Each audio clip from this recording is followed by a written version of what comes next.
नमस्कार मंडळी, आपल्या यूट्यूब चॅनलमध्ये तुम्हा सर्वांचं खूप खूप स्वागत आहे. मंडळी, आज मी घेऊन आली आहे मराठवाडा विदर्भाची खास पारंपरिक रेसिपी येसूर मसाला किंवा याला येस्वार मसालाही म्हणतात. आणि या मसाल्यापासून बनणारी झणझणीत शेवग्याची आमटी. या मसाल्यामुळे साधी शेवग्याची आमटी इतकी चविष्ट लागते की नॉनव्हेजलाही मागे टाकेल. शिवाय हा येसूर मसाला एकदा बनवला की 4-5 महिने आरामात टिकतो. तर मंडळी, हा येसूर मसाला मी कसा बनवला आहे, त्यासाठी कोणकोणतं साहित्य घेतले हे आता आपण बघणार आहोत. तर चला वेळ न घालवता रेसिपीला सुरुवात करू. तर बघा, इथे 1 वाटी बाजरी घेतली आहे, स्वच्छ निवडून घेतली आहे. त्यानंतर पाव वाटी हरभरा डाळ घेतली, डाळसुद्धा मी स्वच्छ निवडून घेतली.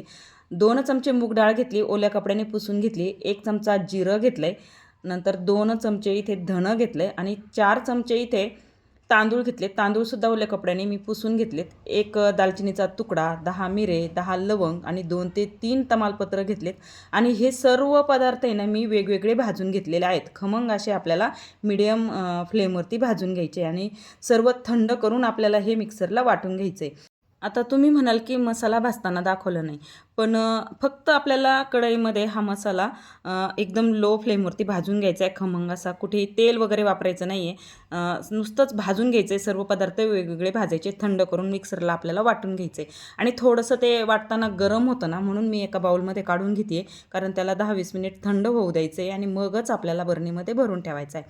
तर मंडळी, हा मसाला आहे ना, तुम्ही नॉनव्हेज जर बनवायला असाल तर नॉनव्हेजसाठीही वापरू शकता. चिकन, मटन, मच्छीचा रस्सा वगैरे त्यामध्ये सुद्धा वापरू शकता, किंवा तुम्ही कुठलीही काळ्या मसाल्याची भाजी असेल त्यामध्ये वापरू शकता. शेवग्याची आमटी असेल, किंवा तुम्ही फ्लावर बटाट्याची सोयाबीनची भाजी बनवत असाल काळ्या मसाल्याची, त्यासाठी वापरू शकता.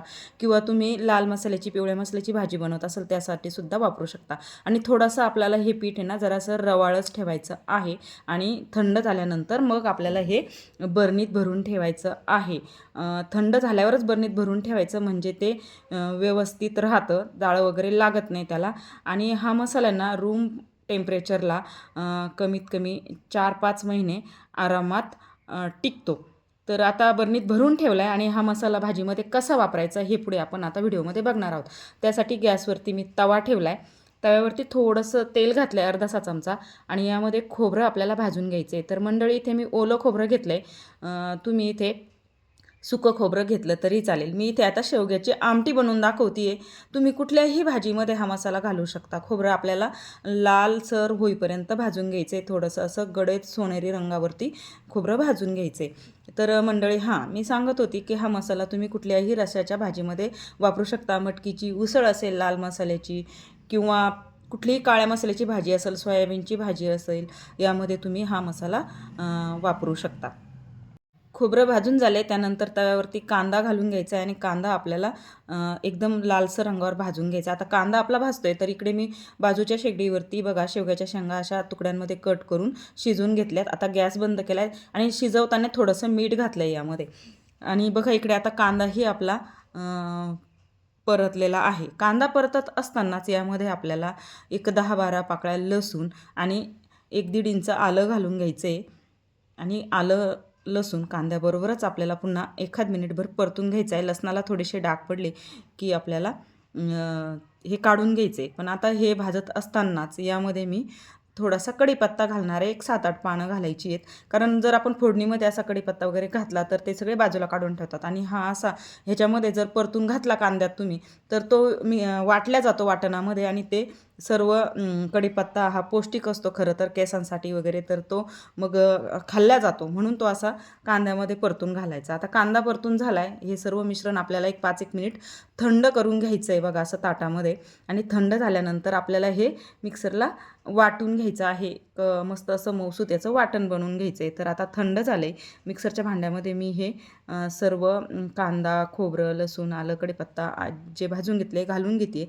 त्यानंतर यामध्ये मी थोडीशी कोथिंबीर घातली आणि थोडंसं पाणी घालून याचं आपल्याला मऊसर असं एक वाटण बनवून घ्यायचं आहे. तर आता इथे वाटण बनवून झालं आहे. आता आपण भाजी करायला घेणार आहोत. तर गॅसवर पुन्हा मी कढई ठेवली आहे. कढई गरम झाली की कढईमध्ये आपल्याला 2 ते 3 चमचे तेल घालून घ्यायचं आहे आणि भाजीला तर्री कशी येते त्यासाठी थोडीशी एक ट्रिक्स आहे, तर ते बघा तुम्ही पुढे व्हिडिओमध्ये. तर आता बघा इथे अर्धासा चमचा जिरं घातले. जिरं व्यवस्थित तडतडलं की लगेच तेलामध्ये आपल्याला पाव चमचा हळद, आपल्या आवडीनुसार लाल तिखट, तर इथे 1 चमचा घातलं आहे मी, तुम्ही तुमच्या आवडीनुसार घाला. त्यानंतर काळा मसाला आणि गॅस आपल्याला कमी करायचा आहे मसाले करपू नये म्हणून. धन पावडर घातलं आहे 1 चमचा आणि लगेच आपल्याला कांदा खोबऱ्याचं वाटण घालून घ्यायचं आहे. आता तेलामध्ये मसाला घालण्याचं कारण म्हणजे भाजीला तर्री छान येते. फक्त आपल्याला इथे गॅस एकदम लो करायचा आहे. जर तुम्ही फास्ट गॅसवरती जर मसाले घातले तर मसाले करपू शकतात. त्यामुळे एकदम लो फ्लेमवरती आपल्याला तेलामध्ये मसाले घालून घ्यायचे. नंतर वाटण घालून आपल्याला एक 3-4 मिनिट व्यवस्थित असं हे परतून घ्यायचं आहे, जेणेकरून सर्व मसाले वाटणामध्ये मिक्स होईल आणि एकसारखं हलवत आपल्याला परतून घ्यायचं आहे. मसाल्यातला ओलसरपणा कमी होईपर्यंत जरासं आपल्याला हे परतून घ्यायचं आहे, म्हणजे तेल सुटेपर्यंत मसाल्याला अगदी हे परतून घ्यायचं आहे. आता हे परतून झाले. आता याच्यामध्ये आपल्याला इथे गरम पाणी घालायचं या स्टेजला. गरम पाणी घातलं तर भाजीला टेस्ट छान येते. म्हणजे जे शेंगाचं पाणी आहे ना, शेंगा शिजवल्या होत्या तेच पाणी इथं मी घालून घेतलेलं आहे. पाणी गरम आहे. तर गरम पाणी घालायचं आहे. मिक्सरचं भांडं धुवून थोडंसं मी घातलं आहे आणि बाकी सर्व शेंगाचं पाणी घालून घेतलेलं आहे. आणि हे सर्व आता ही जी ग्रेव्ही आहे ही आपल्याला अशी मिक्स करून घ्यायची आहे, म्हणजे कुठेही त्याचं गुठळी वगैरे राहणार नाही अशा पद्धतीने. आता हे मिक्स करून झालं आहे, तर आता आपल्याला हे ना 1-2 मिनिट याला मीडियम फ्लेमवरती उकळी येऊ द्यायची.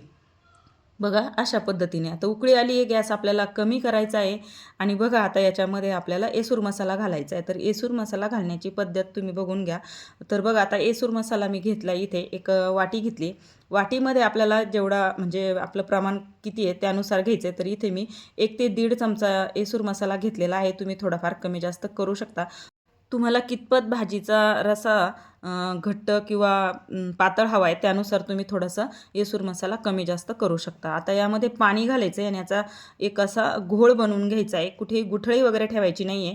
व्यवस्थित असा त्याचा घोळ बनवून घ्यायचा आहे. बघा अशा पद्धतीने सर्व मिक्स करून घ्यायचं आहे पाण्यामध्ये. बघा खूप छान टेस्ट होते. आता हे मसाला मी असं मिक्स करते तर त्याचा सुवास इतका छान येतो आहे ना. तर बघा आता हे मिक्स करून झाले आणि हे जो मसाला आहे ना तो उकळत्या रशामध्ये आपल्याला घालून घ्यायचा आहे. असं उकळत्या रशामध्ये घालायचा, खूप छान त्याला दाटसरपणा येतो रशाला.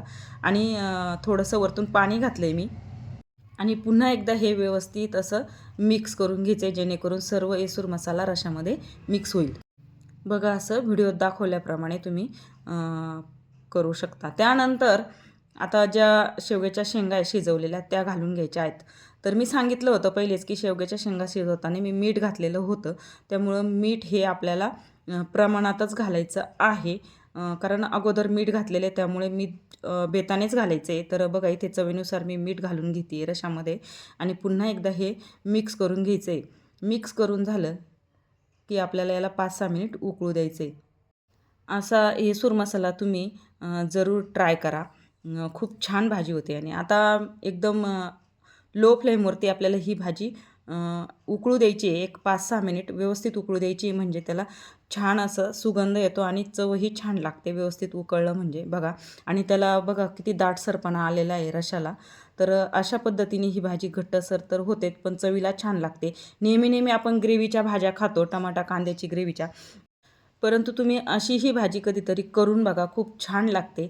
आता गॅस बंद करायचा आहे बघा आणि ह्याला तरीही किती छान आलेली आहे. तर माझी जी ट्रिक आहे तेलामध्ये मसाला मिरची पावडर घालायची, ती ट्रिक तुम्ही नक्कीच वापरून बघा. खूप छान भाजीला तरी येते आणि एकदम लो फ्लेमवरती भाजी आपल्याला 4-5 मिनिट शिजवून घ्यायची, गॅस बंद करायचा आहे आणि भाजी सर्व करायची आहे. तर भाजी आपल्याला बाजरीची भाकरी, ज्वारीची भाकरी, भाताबरोबरही खायला छान लागते अशी भाजी. तुम्ही नॉनव्हेजला हा मसाला वापरू शकता किंवा कुठल्याही रश्श्याच्या भाजीमध्ये हा मसाला वापरू शकता. तर कसा झाला आहे माझा हा येसूर मसाला आणि ही येसूर मसाल्याची शेवग्याची आमटी, तर मला कमेंटमध्ये सांगा. तुमच्या कमेंटने छान छान रेसिपीज बनवायला प्रोत्साहन मिळतं. तर छान छान कमेंट करा, व्हिडिओ शेअर करा. चला भेटू अशा नवीन रेसिपीसोबत. तोपर्यंत बाय बाय. व्हिडिओ आवडला असेल तर व्हिडिओला लाईक करा. चॅनलवरती नवीन असाल तर चॅनलला सबस्क्राईब करा आणि बेल आयकॉन क्लिक करायला विसरू नका, म्हणजे असेच नवनवीन पारंपरिक रेसिपीज तुमच्यापर्यंत पोहोचतील. आणि व्हिडिओ संपूर्ण पाहिल्याबद्दल सर्वांचे धन्यवाद.